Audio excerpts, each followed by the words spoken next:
Saturday nights are alright for fighting, and so are Wednesday nights, apparently, as MJF, he took the fight to Will Osprey for 1 hour long on the big special edition of Dynamite. Dynamite 250, and this big milestone delivered a big rating. Welcome back, guys, to Fog Wrestling for the AEW Dynamite quarter hour ratings breakdown, and this was Dynamite 250, and it's pretty crazy that over just a month ago, Dynamite was actually doing over 250,000 viewers less than it did this week. This week came in at 795,000 viewers, almost getting back above the 800,000 mark. And how did they do it?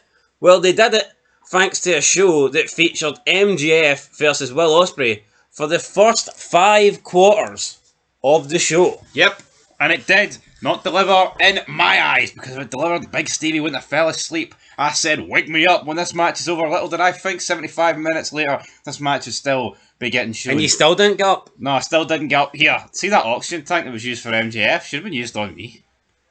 So Is that the one, I was going to say Sergeant Slaughter, Jake the Snake Roberts has been using? Probably reeked of fucking whiskey. Who knows? But right, guys, we're going to break it down here. But basically, the first 5 quarters was just MJF versus Will Osprey, and after the opening 5 quarters, the show kind of fell apart. So I'm wondering how much longer could MJF and Will Osprey had held the audience. You're thinking, what if this match actually lasted 2 hours? What if AEW Dynamite was just MJF versus Will Osprey? Do you think they could have maintained the audience for that entire amount of time, or do you think eventually that people would have? Because I think they would have got a higher rating, right? But you can't wrestle for 2 hours, man. Can you not? No. Would that not be a groundbreaking show, though? No, it would be. A match that starts the show, finishes the show? But the same 2 guys in a single match, that's unheard of. Especially with no stipulation. Well, there was a title on the line, but anyway, let's get into it. Quarter 1, 8 o'clock to 8:15, MJF versus Will Osprey kicked off the show with 871,000 viewers, and in the key demo, it did 364,000 viewers. Before we go any further, right, is this not Exhibit A of why these companies are bloated and they don't need like 90% of the people on the roster? Yeah, because I'm not saying, by the way, you need our matches. You don't fucking need. You just need to give the top guys more segments. Yes. That's how you save money. Obviously, AEW doesn't have a saving money issue because it's fucking trillions. For example, see if you've got like a roster of 100 people. Or is that too big? Well, we cut it down. Let's say you've got a roster of 60 people, right?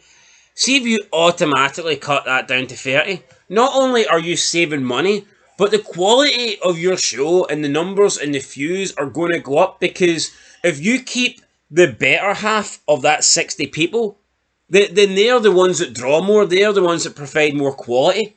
See, by having a bigger roster and by trying to put everybody that's on that roster on the show, you're watering down the product. And I did say that in the review, this was episode 250, I thought Tony Khan was going to get as many of the talent in AEW on the show as possible, but maybe that's why the rating actually did well, because there was less jobbers on the show. No matter what you think of Dynamite, when you look at the people that was actually on this show, it was all people that are relevant or are in big feuds or whatever. There was no like throwaway tag team matches here that we've never heard of. There was 3 matches on the show. They were all one was a champion versus champion, and the other ones were 2 title matches. And when you look at the segments came from Chris Jericho and the Mariah May Tony Storm feud, which is going to be for the title. So yeah, I mean, at the time I thought, they're going to get less people on the show, but I think having less people on the show actually could be the reason why this rating was so good. Yeah, and I've always believed that. I've always said in this modern wrestling era, they could release like 90% of them and it wouldn't change a fucking thing. Like, say Raw, say Monday Night Raw, see instead of having Bronson Reed and guys like that and Pete Dunne, are you telling me that if you're putting CM Punk on maybe 4 or 5 different segments, and you're putting Drew McIntyre on multiple segments, and you're putting the Judgment Day on multiple segments. You tell me that's not going to draw more than having them just be in one segment and then fill in the other segments with like a Bronson Reed or a Ricochet or a Pete Dunne? Of course. Of course it is. But as for this, I mean, 871, Big Bang Theory lead-in. Yeah, and normally we see 150,000, 200,000 drop-off. Quarter 2, we didn't get that. It went down 5% in the viewership to 829,000, so 42,000 dropped off. That's not bad at all when you compare it to most AEW, especially since the quarter 1 was actually decent. That means there was room for a bigger drop-off, and it didn't happen. But surprisingly, in the demo, it actually went up. Quarter 2, the continuation of MJF versus Will Osprey, actually went up 2% in the key demo to 372,000 viewers. So people in the key demo category actually tuning in. More people tuned in to see quarter 2 than quarter 1, which again is hard to do considering the Big Bang Theory is the lead-in. Yeah, the Big Bang Theory being the lead-in, but I actually think when you look at the rating here, as we said earlier in the actual rating feed, MJF, kudos to MJF, he turned it around. He's a Nielsen guy after all. He is. He's a series that he cares about the Nielsen ratings, and he proved us wrong. Quarter 3, 830 to 845. Again, MJF versus Will Osprey continued, and the rating went up 1%, up 5,000 from quarter 2, 834,000, and the key demo down 1%, down to 369,000. Only down 3,000 in the key demo. So up 5,000 in the viewership, down 3,000 in the key demo. You cannot ask for it to hold any steadier than that.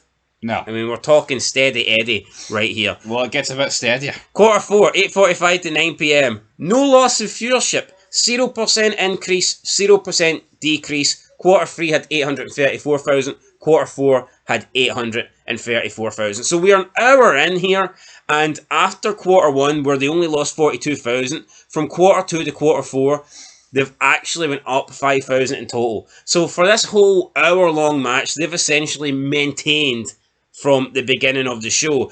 If you take into consideration that the 42,000 that dropped off very well could have been Big Bang Theory numbers holding that up. So, I mean, very solid here. The key demo for quarter 4 only went down 1% to 365,000, which is a 4,000 loss. Then we go into quarter 5, 9 o'clock to 9:15 p.m. It was the conclusion of MJF versus Osprey. So we got the final of the match and then the MJF celebration. Oxygen Tank. We got post-match with Mark Briscoe, the Acclaimed, and Swerve. And then we got the Chris Jericho Learning Tree live promo. This went up 1% in viewership to 841,000, an increase of 7,000.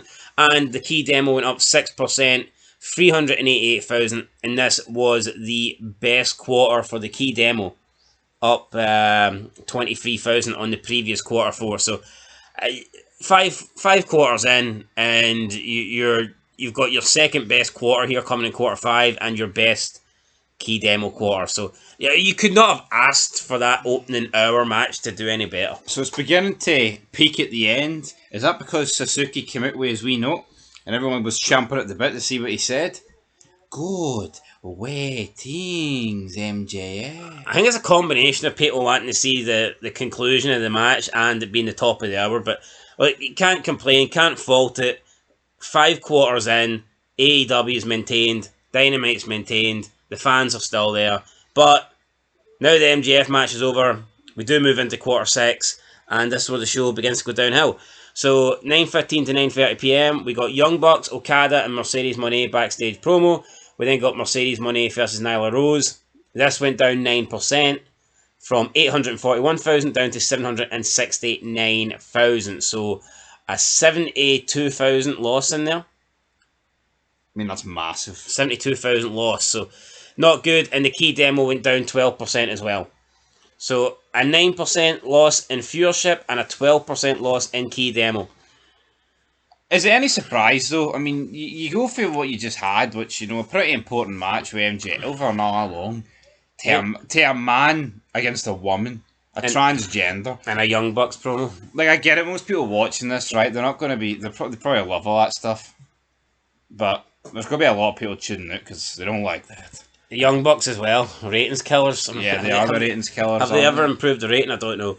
Quarter 7, 9:30 to 9:45 p.m. We got the continuation of Monet versus Nyla Rose. We got a Jack Perry promo. Then we got a Mariah May live promo, and then we got the Big Bang Gang promo, not the Big Bang Theory. If it was a Big Bang Theory promo, it might have went up, but it was a Big Bang Gang promo, and this went down another 5%. We're now down at 734,000, and the key demo went down 1% as well. So yeah, again, just another quarter, another loss. Yeah, and you know what? I think on a show where you've actually had, like 2 matches up to this point, do you really need Nyla Rose and Mercedes Moné to drag across 2 quarters? Probably not. So yeah, definitely. And then quarter 8, 9:45, 10 p.m. we got Swerve Strickland versus Okada. Champion versus champion. This is your world champion, your international or whatever belt he's got in a continental. Continental. And it's another loss. It's 4% in viewership, down to 701,000, and 7% in the key demo, down to 315,000. And then we go into the overrun. We got the finish of the match. We got everybody coming out. We got Adam Page coming out. We got the returning Darby Allin in the overrun from 10 o'clock to 10:07. This lost 2% in viewership, down to 685,000, and it lost 3% in key demo, down to 305,000. So, again, ever since quarter 5, the MJF Osprey match finished, the ratings just went downtown. And the numbers don't lie, folks, alright? I mean, we buried MJF a couple of weeks ago for the lowest rated quarter, but he's fucking bounced back. He has. But see, I say it again, Swerve Strickland does not feel like the world champion. This guy has watered in this belt so much. It feels like just another belt. Well, you look at the, you look at the opening 5 quarters, and they only lost from quarter 1 through to quarter 5. They only lost 30,000, and if you take away quarter 1, they actually gained from quarter 2 through to quarter 5.